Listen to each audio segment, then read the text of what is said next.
नमस्कार, जय मूल निवासी। मैं संकेत और आप देख रहे हैं एमएन टीवी। कुछ दिनों पहले ही अमेरिका की एक वरिष्ठ पत्रकार जिनका नाम इसाबेल विल्करसन है, उनकी तरफ से उनके द्वारा लिखी हुई एक किताब पब्लिश हुई है। किताब का नाम है caste the origin of our discontent. इसका हिंदी अनुवाद है जाति हमारी सभी समस्याओं का मूल कारण। और ये किताब लिखने वाली इसाबेल ये कोई साधारण पत्रकार नहीं है। ये वो पत्रकार है जिन्हें पत्रकारिता के क्षेत्र का दुनिया का सबसे बड़ा अवार्ड पुलित्जर अवार्ड मिला है और तत्कालीन राष्ट्रपति बराक ओबामा इनके द्वारा भी उनको अपनी बेबाक पत्रकारिता के लिए सम्मानित किया गया है। और उनकी इस किताब को प्रमोट करने का काम, उसकी एडवर्टाइजमेंट करने का काम हॉलीवुड की मशहूर अभिनेत्री, मशहूर सेलिब्रिटी ओपेरा विनफ्रे ने किया है। अब जिन लोगों को ये पता नहीं है कि ओपेरा विनफ्रे कौन है, तो वो गूगल पर जाकर सर्च कर सकते हैं और वो कितनी मशहूर है हॉलीवुड में, इसका अंदाजा आपको उसके बाद आएगा। उनका एक टॉक शो भी होता है जिसका नाम है ओपेरा टॉक शो। तो उन्होंने इस किताब को, इसाबेल ने लिखी हुई किताब को अपने बुक क्लब में, ओपेरा बुक क्लब में प्रमोट किया है, वहां पर वो रखा है। जो लोग इस किताब को पढ़ना चाहते हैं वे अमेज़न से उस किताब को मंगवा सकते हैं, परचेस कर सकते हैं। इसके अलावा सॉफ्ट कॉपी के तौर पर वो किंडल पर उसे परचेस कर सकते हैं या फिर ओपेरा बुक क्लब जो है वहां से परचेस कर सकते हैं। और इसके अलावा एप्पल बुक स्टोर से भी उसे परचेस किया जा सकता है और पढ़ा जा सकता है। अब थोड़ा किताब के बारे में जान लेते हैं। किताब क्या है, किताब के अंदर क्या लिखा हुआ है, ये तब ही पता चलेगा जब किताब हमारे पास आएगी, उसे हम पढ़ेंगे और उसके बाद उसका एनालिसिस आपके सामने रखेंगे। लेकिन मोटा मोटी जो किताब का टाइटल है और जिस पर थोड़ी बहुत चर्चा हुई है, जैसे CNN ने इसको पब्लिश किया है कि ये किताब ऐसी नई किताब मार्केट में आई है जो जाति को लेकर बात कर रही है। तो उन्होंने भारत में जिस प्रकार से जाति व्यवस्था है, जिस प्रकार से सभी समस्याओं का मूल कारण ऐसा कहा जाता है, ब्राह्मणवाद है, जाति व्यवस्था है, वर्ण व्यवस्था है, तो उसी प्रकार का एक एनालिसिस, उसी प्रकार की ये बातें उस किताब में लिखी है, ऐसा इस टाइटल से और जो कुछ थोड़ी बहुत चर्चा हुई है उससे पता चलता है। ये किताब का जब जानकारी मुझे मिली, जब मैंने टाइटल पढ़ा, तब मेरे मन में बाबा साहब अम्बेडकर का एक कोट याद आया। बाबा साहब अम्बेडकर कहते हैं कि एक दिन जाति व्यवस्था ये सारे विश्व की समस्या बन जाएगी और यही आज होते हुए दिखाई दे रहा है। जाति व्यवस्था भारत में है तो अमेरिका के जो ब्लैक लोग हैं वो जाति व्यवस्था अपनी समस्याओं के लिए मूल कारण क्यों बता रहे हैं, ये एक बड़ा सवाल है और शायद इस सवाल का जवाब उस किताब में उन्होंने दिया है। अमेरिका में हम देखते हैं कि काले लोगों के अधिकारों की लड़ाई काफी लंबे समय से चली है। बाबा साहब अम्बेडकर भारत में जो लड़ाई लड़ रहे थे उसी प्रकार की लड़ाई या लगभग उसी प्रकार की लड़ाई अमेरिका में जो काले लोगों की लीडरशिप थी वो लड़ रहे थे। लेकिन उन्होंने बाबा साहब अम्बेडकर को अपना आइडल या अपना आदर्श नहीं माना, बाबा साहब के विचारों को, बाबा साहब की लड़ाई को अपने सामने नहीं रखा।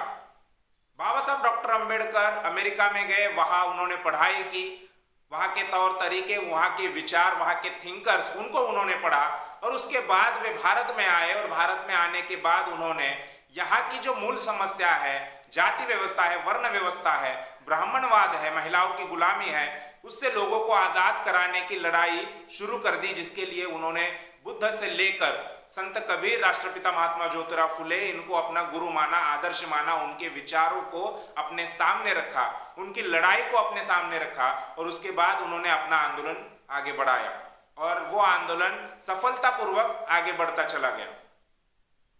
बाबा साहब डॉक्टर अम्बेडकर के आंदोलन की एक बड़ी उपलब्धि एक तो संविधान है और उसके अलावा अगर हम देखते हैं तो अगस्त 1932 को, 17 अगस्त 1932 को बाबा साहब डॉक्टर अम्बेडकर ने अपने लोगों के लिए वोट का अधिकार, मताधिकार जो है वो हासिल किया था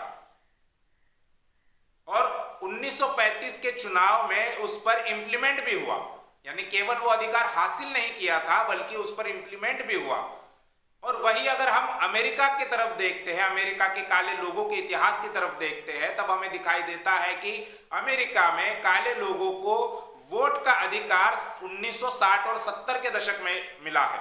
इसका क्या कारण है? इसके कई सारे कारण है, वहां की परिस्थिति, वहां की राजनीतिक सामाजिक परिस्थिति, ये इसके लिए कारण है। लेकिन एक कारण मुझे यहां पर मैं जरूर मेंशन करना चाहूंगा। वो कारण ये है कि उन्होंने, जो काले लोगों की लीडरशिप थी या काले लोगों के थिंकर्स थे, उन्होंने बाबा साहब को अपना आदर्श नहीं माना बल्कि उन्होंने गांधी जी को अपने सामने रखा। और गांधी जी के बारे में आप सभी लोग जानते हैं कि गांधी जी दो तरह का उनका जीवन था, या दो तरह की लिखावट, दो तरह का उनका कैरेक्टर था। एक कैरेक्टर था, एक जो वो लिखते थे वो अंग्रेजी में लिखते थे, और जिसमें वो प्रोग्रेसिव, सेक्युलर, इस प्रकार की बातें करते थे, मानवता की बातें करते थे। और दूसरा वो जो लिखते थे वो गुजराती में लिखते थे, और गुजराती में लिखते वक्त वे अपने आप को सनातनी कहते थे। वे अपने आप को जाति व्यवस्था का, वर्ण व्यवस्था का समर्थक बताते थे। अमेरिका के काले लोगों की लीडरशिप ने या वहां के थिंकर्स ने गांधी जी का केवल अंग्रेजी में जो लिखा है वही पढ़ा, और उन्हें ऐसा लगा कि गांधी जी हमारे, यानी गांधी जी बहुत बड़े मानवतावादी है, गांधी जी सभी लोगों के भलाई के लिए सोच रहे हैं, उनके विचार कितने प्रोग्रेसिव है, उनके विचार कितने सेक्युलर है। और वही उन्हीं काले लोगों की लीडरशिप ने या वहां के थिंकर्स ने बाबा साहब अंबेडकर को नहीं पढ़ा, जबकि बाबा साहब अंबेडकर ने भी बड़े पैमाने पर अंग्रेजी में अपनी किताबें लिखी है। और यही एक वजह हो सकती है मेरे ख्याल से, मेरे हिसाब से, कि बाबा साहब अंबेडकर जो अधिकार 1932 में अपने लोगों के लिए हासिल कर पाए, वही अधिकार, वो वोट का अधिकार, काले लोग या काले लोगों की लीडरशिप 1960 और 70 के दशक में अपने लोगों को दे पाई। तो ये इसकी बड़ी वजह हो सकती है। लेकिन अब हम देखते हैं कि वहां के आज के जो काले लोगों की लीडरशिप है या वहां के जो थिंकर्स है, वो गांधी जी को समझ रहे हैं, गांधी जी को पढ़ रहे हैं, गांधी जी के बारे में उनकी सोच बदल रही है। और वैसे ही बाबा साहब डॉक्टर अंबेडकर के बारे में भी उनकी सोच बदल रही है। और इसीलिए मैं 2 उदाहरण देना चाहूंगा, 3 उदाहरण देना चाहूंगा, इसीलिए गांधी जी को वो नकार रहे हैं।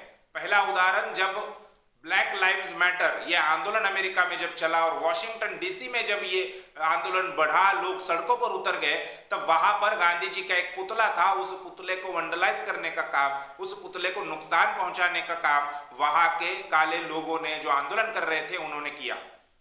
उसके पहले अक्टूबर या नवंबर 2019 में घाना यूनिवर्सिटी के छात्रों ने गांधी जी का पुतला उस यूनिवर्सिटी के कैंपस में लगा था, उस पुतले को गिरा दिया।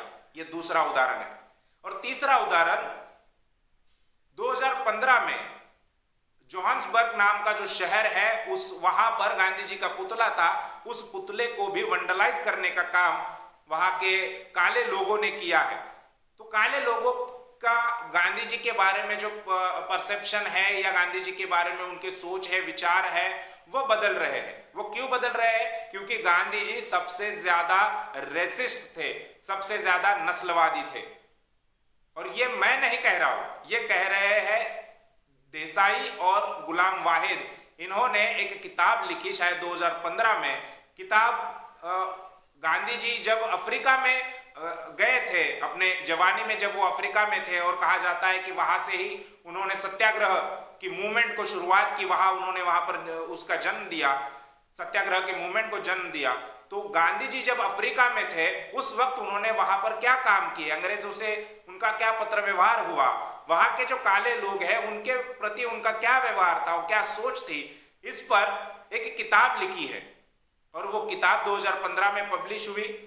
और इस किताब में इन 2 लेखकों ने, गुलाम वाहिद और देसाई, इन दोनों ने भी गांधी जी कितने बड़े नस्लवादी थे, कितने बड़े रेसिस्ट थे, ये लिखा है और सबूतों के आधार पर लिखा है।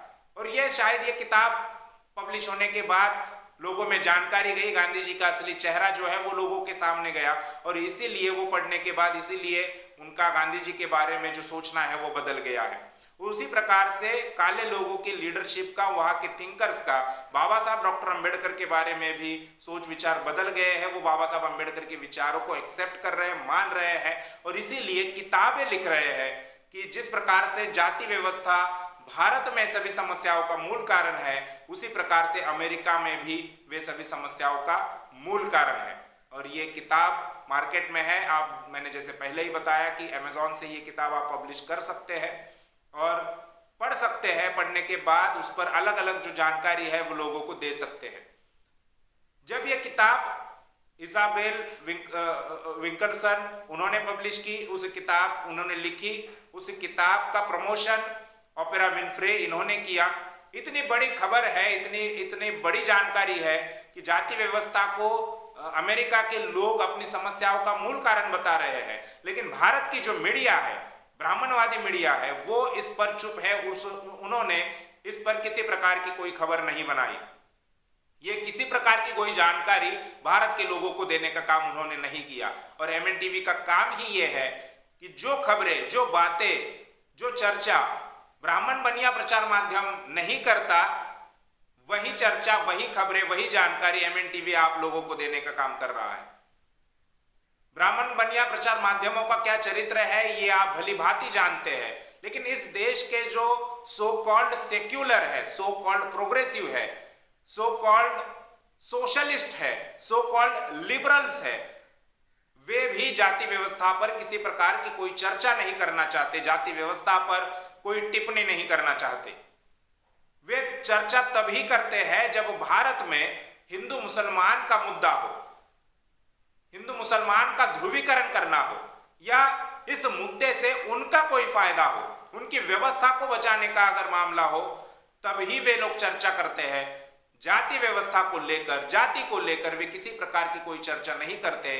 और यही वजह है कि इतनी बड़ी किताब, इतनी बड़ी पत्रकार लेखिका की तरफ से पब्लिश हुई है, उसका प्रमोशन हॉलीवुड की सबसे मशहूर सेलिब्रिटी ओपेरा विनफ्रे ने किया है, लेकिन फिर भी भारत के जो so called secular, socialist, liberals, progressive, फिर चाहे वो कांग्रेस के ब्राह्मण हो, कम्युनिस्ट ब्राह्मण हो, या बीजेपी के ब्राह्मण हो, या संघ के ब्राह्मण हो। संघ के ब्राह्मणों के बारे में कहा जाता है कि वे सनातनी है, लेकिन दूसरी तरफ कांग्रेस और कम्युनिस्ट के ब्राह्मणों के बारे में कहा जाता है कि वो प्रोग्रेसिव है, वो सेक्युलर है, लेकिन वे भी जाति के मुद्दे को लेकर चुप है, चिड़ी चुप है। और इसीलिए हम ये चर्चा कर रहे हैं, इसीलिए ये जानकारी हमने आपको देने का प्रयास किया है। इस सारे जानकारी पर आपकी क्या राय है, क्या सोच है, ये हमें कमेंट बॉक्स में जरूर लिखकर बताइए। और ये वीडियो अगर आपको अच्छा लगा हो तो उसे लाइक कीजिए और शेयर कीजिए। शुक्रिया।